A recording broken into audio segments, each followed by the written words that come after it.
Welcome to నీరీస్ imperial channel. అందరికీ నమస్కారం. ఈరోజు మన ఛానల్లో లలితా సహస్రనామాలు మనోపరివర్తనలు అనే కార్యక్రమంలో భాగంగా 129వ శ్లోకం నుంచి ఆ శ్లోకాల్లోని నామాలు, ఆ నామాలు మనిషి యొక్క మానసిక పరివర్తనని ఎలా తీసుకొస్తాయనే చెప్పుకోబోతున్నాము. గత వీడియోల్లో ఇప్పటి వరకు 128 శ్లోకాల్లోని నామాలు, ఆ నామాలు చూపే ప్రభావాలు, అర్థాలు, అంతరార్థాలు అన్నీ చెప్పుకున్నాం. వినండి.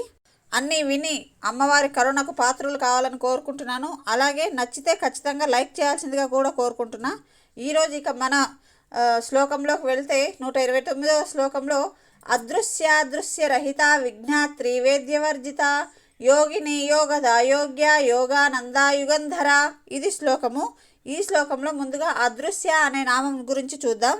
నామాల సంఖ్య పరంగా ఇది 649వ నామము. ముందుగా ఈ నామానికి అర్థం తెలుసుకొని ప్రభావం చూద్దాం. అదృశ్య అంటే చూడబడనిది, అంటే చూడటానికి అవకాశము లేనిది అని అర్థం. కంటికి కనిపించడానికి వీలు లేనంతటిది అని అర్థము. అంటే అమ్మవారిని మనము సాకారంగా చూడలేము కదా, కంటితో చూడలేము కదా, కానీ అమ్మవారిని లేదా భగవంతుడి యొక్క శక్తిని మనము చూడగలము. ఏ విధంగా అంటే మనలోని లక్షణాలైన ఆనందము, వివేకము, జ్ఞానము, గుణాలు మొదలైనవన్నీ కూడా అమ్మవారి స్వరూపాలే. అవి కంటికి కనిపించవు. ఈ విధంగా చూడడానికి వీలు లేని, దర్శింపడానికి వీలు లేని లక్షణాలు కల శక్తులని అమ్మవారిగా మనం చెప్పుకుంటాము. అందుకే అమ్మవారిని అదృశ్య అని పిలుస్తారు. ఈ నామ ప్రభావం ఏంటో చూద్దాం.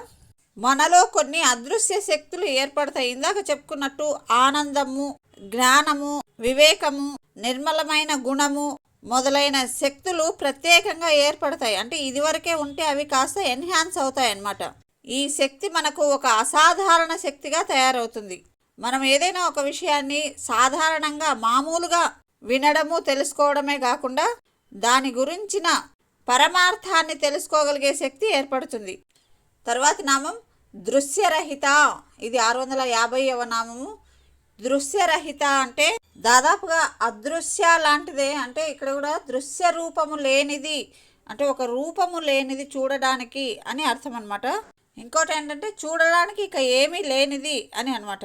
అంటే ఇక్కడ మనం ఒకటి చెప్పుకోవాలి. ఒక శ్లోకము, యతో వాచో నివర్తంతే అప్రాప్య మనసా సహా అని ఒక శ్లోకం ఉంది. అంటే ఎక్కడైతే మాటలు, మనసు ఇక ఆగిపోతాయో అక్కడ భగవంతుడు ఉంటాడు అన్నట్టుగా ఇక్కడ మనము కూడా ఏదైనా మాంసనేత్రాలతో కావచ్చు లేదా జ్ఞాన నేత్రాలతో కావచ్చు దర్శించడానికి అందనంతగా ఉండే శక్తియే అమ్మవారు అని చెప్తారనమాట.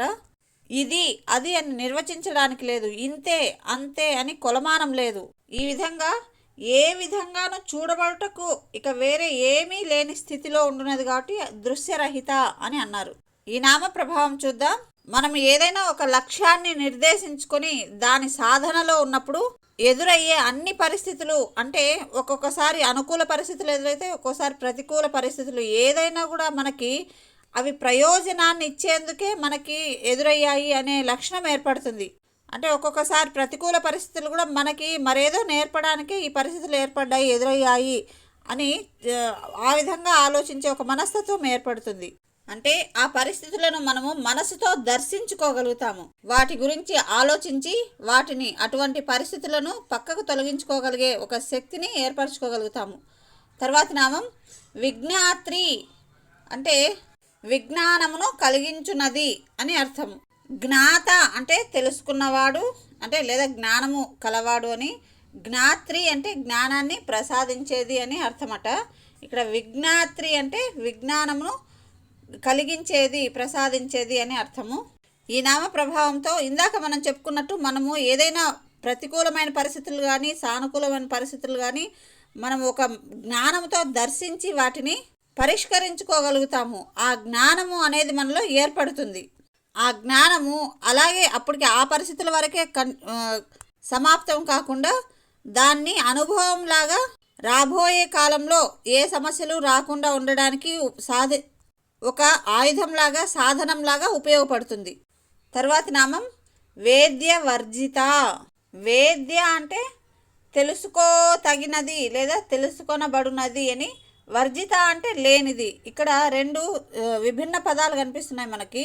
అంటే తెలుసుకోతగినది, తెలుసుకోవాల్సిన అవసరం లేనిది అని. రెండు, మనకి జీవితంలో రెండు విషయాలు ఎదురవుతుంటాయి ఎప్పుడు కూడా, కొన్ని అవసరమైనవి, కొన్ని అవసరం లేనివి.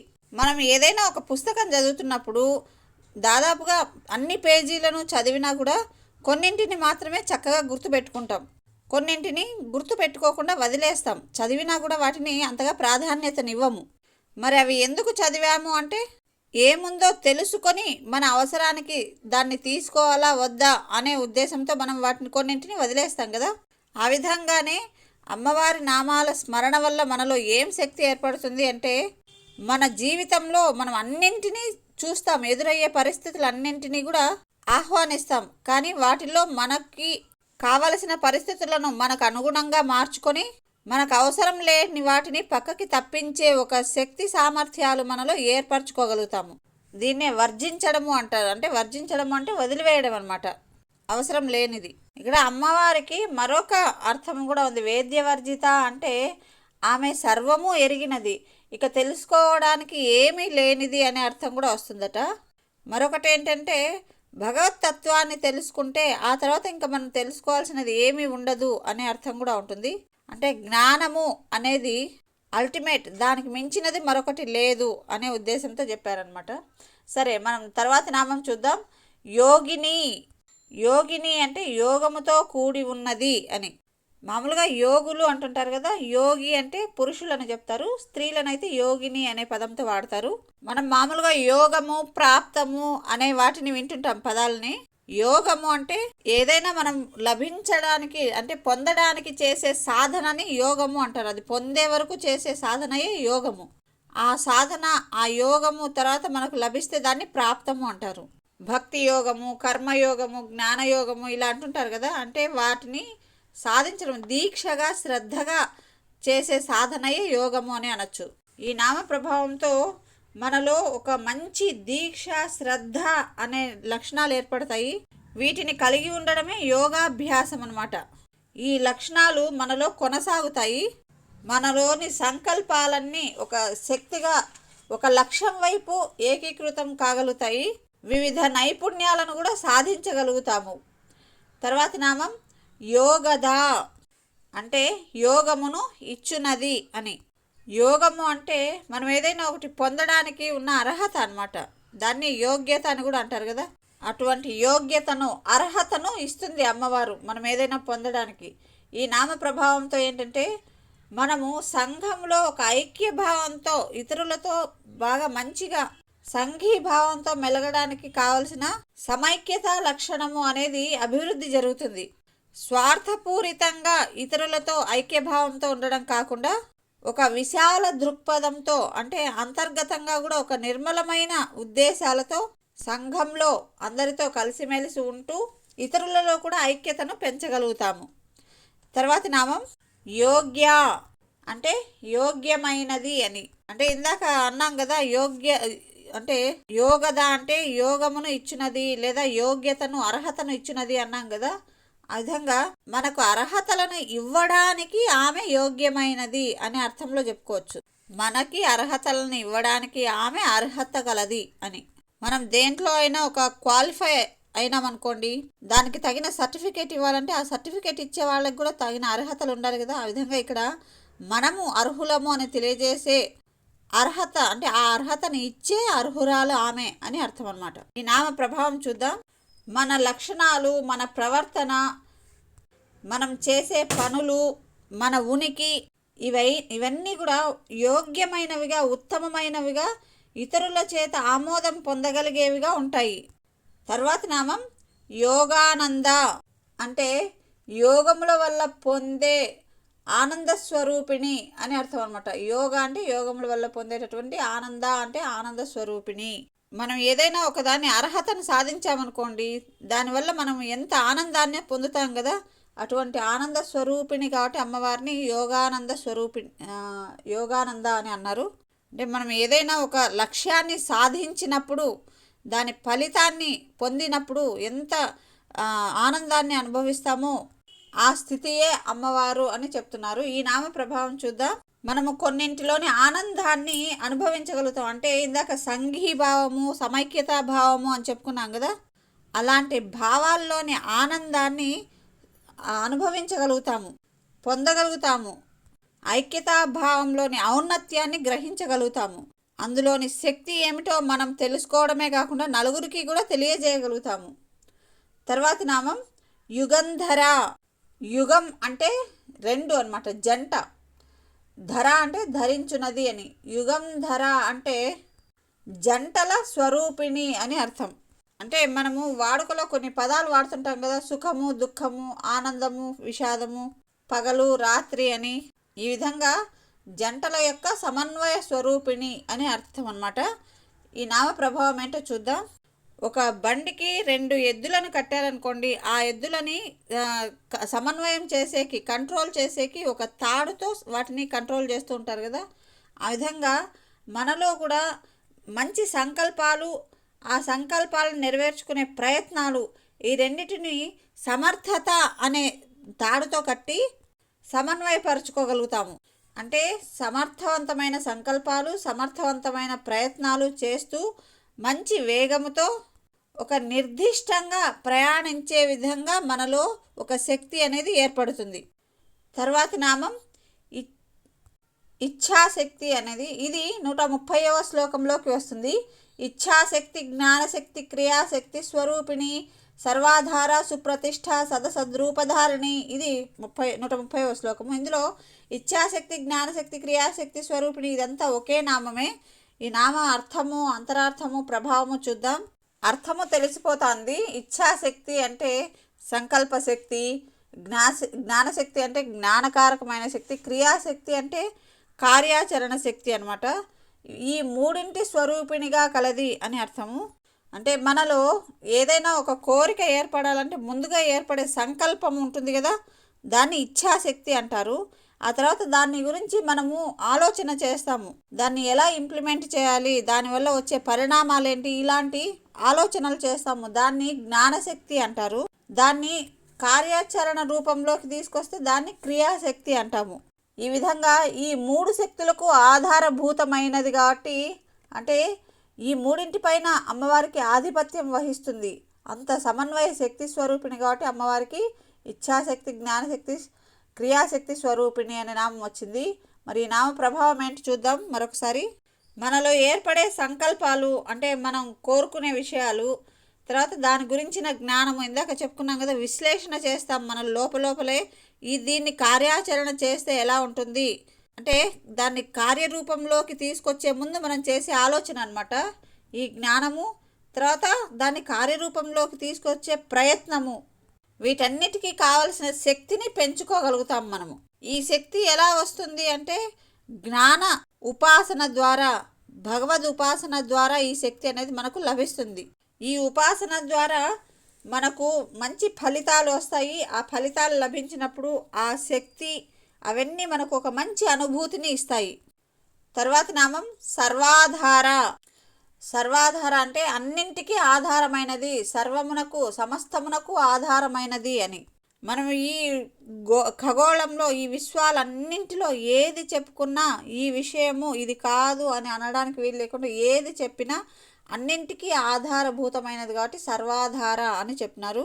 అంటే ఈ విశ్వంలో ఉన్న గ్రహాలు, నక్షత్రాలు, వీటన్నింటికి వాటికి తమ కార్యక్రమాలు నిర్వహించడానికి ఒక నియంత్రణ శక్తి కాబట్టి సర్వాధార అని కూడా అన్నారు. ఇక్కడ మనకు ఒక విషయాన్ని తెలియజేస్తున్నారు. ఏంటంటే మూలా నక్షత్రము సౌర కుటుంబాలన్నింటికీ ఇరుసు లాంటిదంట. అంటే సౌర కుటుంబము ఒక చక్రంలాగా తిరుగుతూ ఉంటే అందులో మూలా నక్షత్రము ఆ చక్రానికి ఇరుసు వంటిది అని అంటారు. ఇరుసు దేనికి ఉపయోగిస్తారు అంటే చక్రము పడిపోకుండా కంట్రోల్ చేస్తుందన్నమాట. అందుకే అమ్మవారిని మూలాధారాబ్జ నిలయ అని అంటారనమాట. ఈ మూలా నక్షత్రం ఉన్న చోటనే మూలాధారం అని అంటారని పెద్దలు చెప్తారు. అందుకే సర్వాధార అన్న మూలాధార అన్న ఒకటే అనే విధంగా చెప్తున్నారనమాట. ఈ నామ ప్రభావం ఏంటో చూద్దాం. మనం ఎంత శక్తివంతులమైనా, ఎంత జ్ఞాన సంపన్నులమైనా కూడా ఏ పని చేస్తున్నా, ఏం మాట్లాడుతున్నా మనలో ఒక చైతన్య శక్తి ఉంది, ఈ శక్తి ఆధారంగానే మనం ఇదంతా చేస్తున్నాము అనే ఒక విషయం మనలో ఏర్పడి అది మనల్ని అదుపులో పెడుతుందన్నమాట. ఇందాక చెప్పుకున్నాం కదా, మూలాధారము అనేది ఈ సోలార్ ఈ సౌర వ్యవస్థనంతా నడుపుతున్నప్పుడు కంట్రోల్ చేస్తుంది అన్నట్టుగా మనలో కూడా మనం ఏం చేస్తున్నా కూడా కంట్రోల్ చేయడానికి ఒక శక్తి అనేది ఏర్పడుతుంది మనలో. అంటే మనల్ని మనమే కంట్రోల్ చేసుకోగలము. తర్వాతి నామం సుప్రతిష్ఠ. ప్రతిష్ఠ అంటే స్థాపించుకొనినది అని, వెల్ ఎస్టాబ్లిష్డ్. సుప్రతిష్ఠ అంటే బాగా ఎస్టాబ్లిష్ అయి ఉన్నది. అంటే అమ్మవారు సృష్టి అంతా నిండిపోయింది, ప్రతిష్ఠింపబడింది. ఇంకోటి సుప్రతిష్ఠ అంటే బాగా పేరు తెచ్చుకోవడము అని కూడా అర్థం ఉంది. మనకు చెప్తుంటారు కదా, పరువు ప్రతిష్ఠ అంటుంటారు కదా. ప్రతిష్ఠ అంటే బాగా పేరు తెచ్చుకోవడం అనమాట, మంచి పేరు తెచ్చుకోవడం, మంచి పేరుతో అందరికీ పరిచయమై ఉండడం. ఈ నామ ప్రభావంతో మనలో ఉన్న మంచి గుణాలు, సంస్కారాలు, సమర్థతలు ఇవన్నీ కూడా ఇతరులకు తెలిసి సుప్రతిష్టమైన జీవితాన్ని గడపగలము. అంటే సమాజంలో ఒక ప్రతిష్ట అనేది ఏర్పాటు చేసుకోగలము. ఇక్కడ మరొక విషయం చెప్తున్నారు.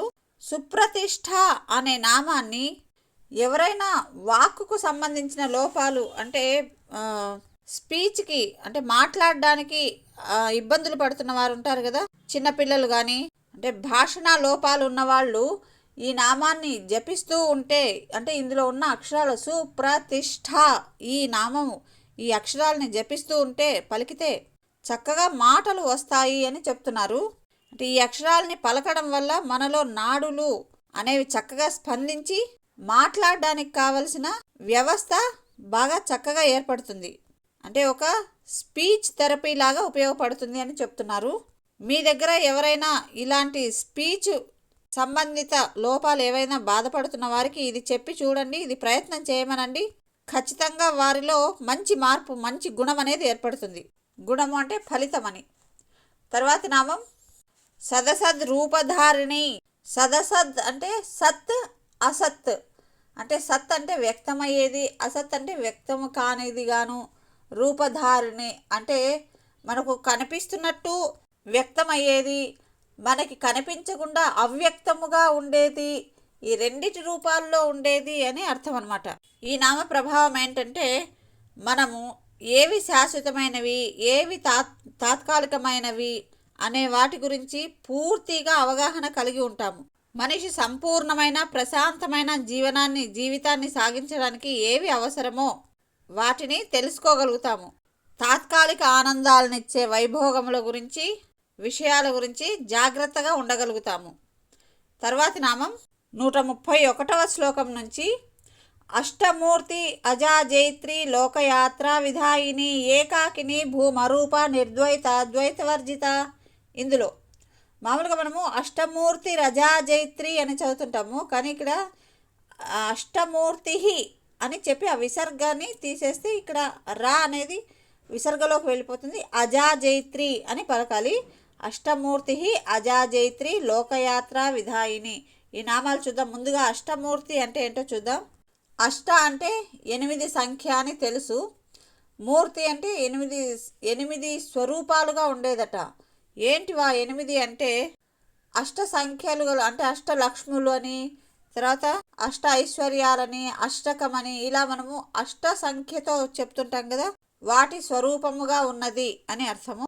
ఈ నామ ప్రభావంతో మనం చూసే విషయాలు, అంటే మన ఇంద్రియాలు ఉంటాయి కదా, ఇంద్రియాలు చేసే పనులు, సంకల్పాలు, మనం చేసే ప్రయత్నాలు అన్నీ ఒకే బాటలో ప్రయాణం చేయడానికి కావలసిన అవగాహనను ఏర్పరచుకుంటాము. ఇంద్రియ చాంచల్యము, చిత్త చాంచల్యము మొదలైన వాటిని పోగొట్టుకొని నిగ్రహము అనేది ఏర్పడుతుంది. తర్వాత నామం అజాజైత్రి. అజా అంటే ఇక్కడ 2 అర్థాలు ఉన్నాయి. ఏంటంటే అజ్ఞానమని, అవిద్య లేదా మాయ అని ఇలా ఉన్నాయి. అలాగే అజా అంటే మేకని కూడా అజా అంటారు. ఏ విధంగా అయితే మేక మెడ నుంచి ఒక నిరర్ధకమైన ఒక స్తన్యం అనేది ఏర్పడి ఉంటుందంట. అది ఎందుకు ఉపయోగం లేదు, దానికే ఉపయోగం ఉండదన్నమాట ఆ స్తన్యం అనేది. ఆ విధంగా మనలో కూడా అవసరం లేని ఒక అవిద్య అనేది ఉంటుంది. ఇటువంటి నిరర్థకమైన వాటిని, నిరుపయోగమైన వాటిని జయించేది అనే దానికి సంకేతంగా అజాజయిత్రి అనే మాటను చెప్పినారు. ఈ నామ ప్రభావంతో మనలోని నిరర్థకమైన బలహీనతలను నిర్మూలించే ప్రయత్నం చేస్తాం. ఆ బలహీనతలకు లోబడకుండా జాగ్రత్తగా ఉంటూ విజయాన్ని పొందగలిగే శక్తిని పొందుతాము. తర్వాతి నామం లోకయాత్ర విధాయిని.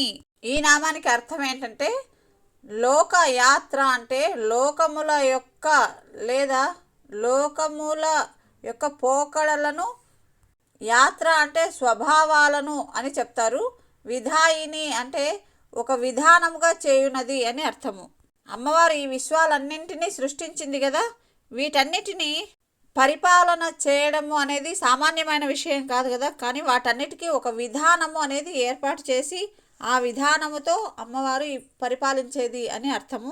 లోకాలకు స్వభావాలను విధించేది అని కూడా అర్థము.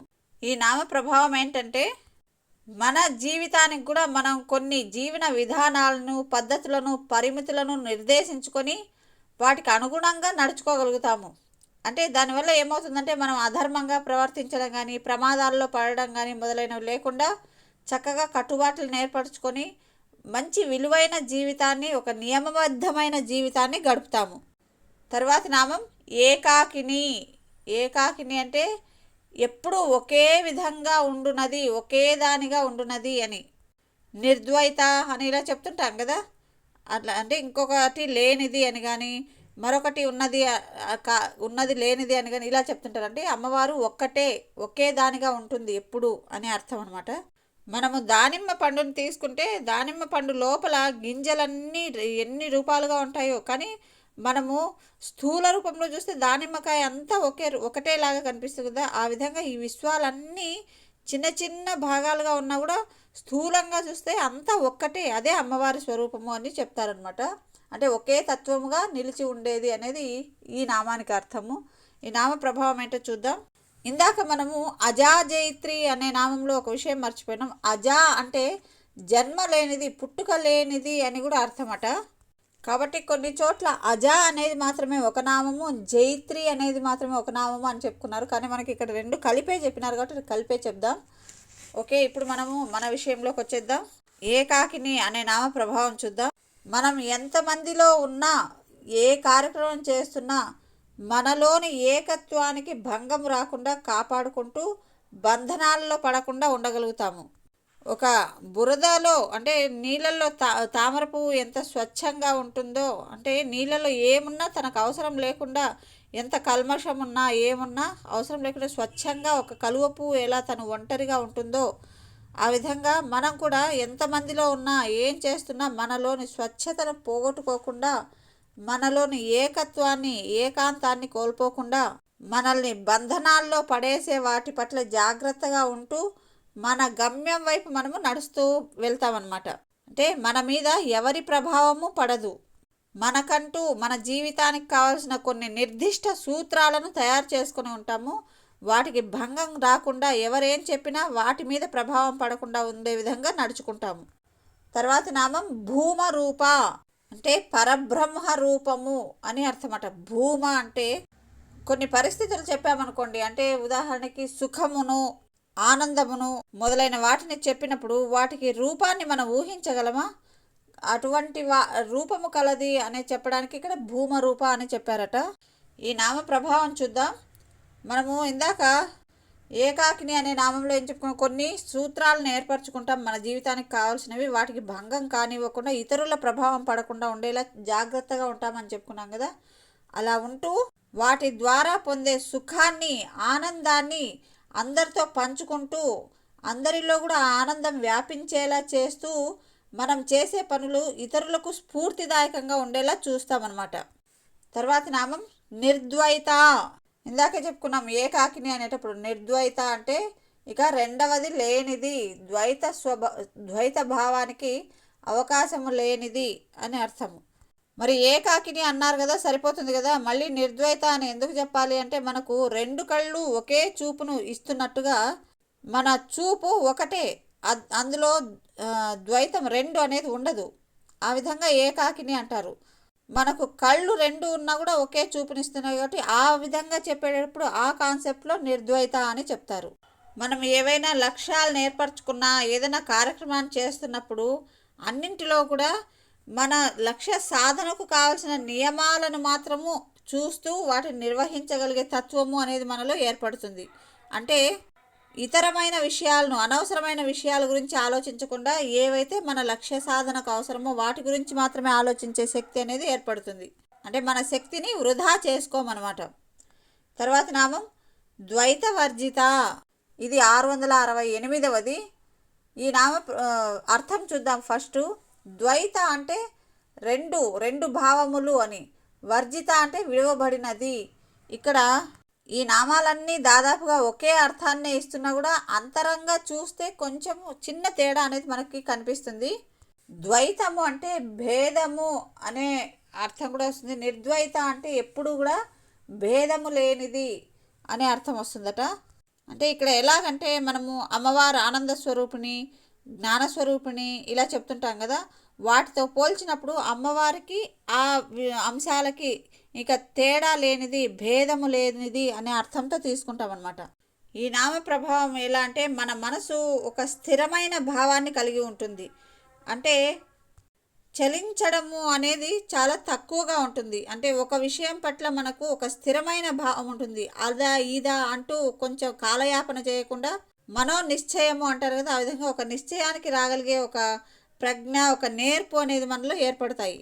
అలాగే ఎదుటి వారిలో కూడా ఒకే తత్వాన్ని చూడగలుగుతాం అన్నమాట. అంటే ఇంకా చెప్పాలంటే మనం ఏదైనా ఆలోచిస్తున్నప్పుడు మనం ఇతరుల ప్లేస్లో ఉంటే ఎలా ఆలోచిస్తాము అని అనుకుంటూ ఇతరుల గురించి కూడా మనము ఒక మంచి అభిప్రాయాన్ని కలిగి ఉంటాము. ఇలాంటప్పుడు భేదాభిప్రాయాలు రాకుండా, అంటే మనుషుల మధ్య మనస్పర్ధలు అనేటివి రాకుండా జాగ్రత్తగా ఉంటామన్నమాట. ఇవి ఈరోజు మనం చెప్పుకున్న లలితా సహస్రనామాల్లో కొన్ని నామాలు. ఆ నామాలు మనలో చూపించే మానసిక ప్రభావాలు అన్నీ విన్నందుకు ధన్యవాదములు. మరిన్ని నామాలు, ఆ నామాల అర్థాలు వాటి ప్రభావాల కోసం మరొక వీడియో కోసం వెయిట్ చేయండి. లైక్ చేయడం మాత్రం మర్చిపోకండి. Thank you. Have a nice day.